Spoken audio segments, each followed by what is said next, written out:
وہ جو سبز رنگ کی پگڑی باندھتے ہیں، اور جی انہوں نے ہم پر تو ایک احسان کر دیا،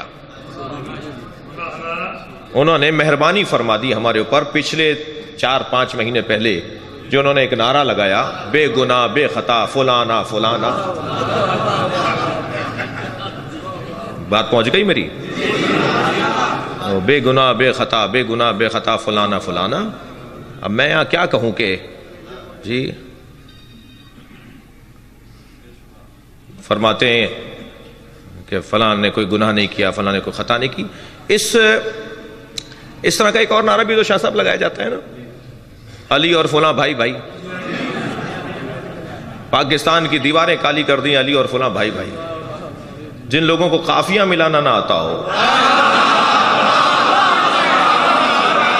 علی اور فلاں بھائی بھائی نہیں ہے، علی اور نبی بھائی بھائی ہے، قافیہ یہ بنتا ہے۔ تو انہوں نے کہا جی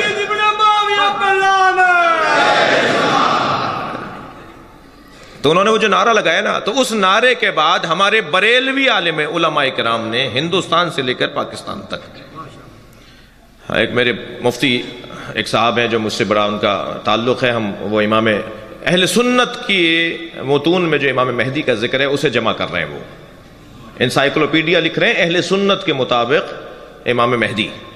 تو انہوں نے بیڑا اٹھایا ہے کہ 200 جلدوں میں کتاب لے کر آؤں گا کہ اہل سنت نے امام مہدی پہ کیا کام کیا ہے۔ اب تک 3 جلدیں ان کی چھپ چکی ہیں جی۔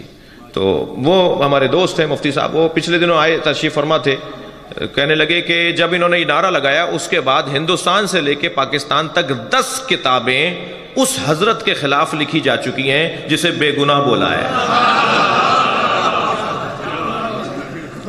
توجہ ہے حضرات کی؟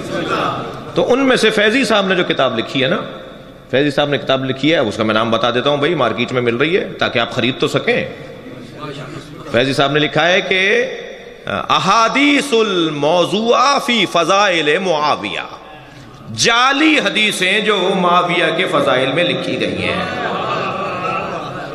وہ ساری جعلی حدیثیں۔ انہوں نے کہا یہ جعلی حدیثیں، نبی نے اس شخصیت کے بارے میں ایک جملے کے علاوہ کچھ فرمایا ہی نہیں ہے، اور وہ جملہ یہ ہے کہ اللہ اس کا شکم پر رکھے۔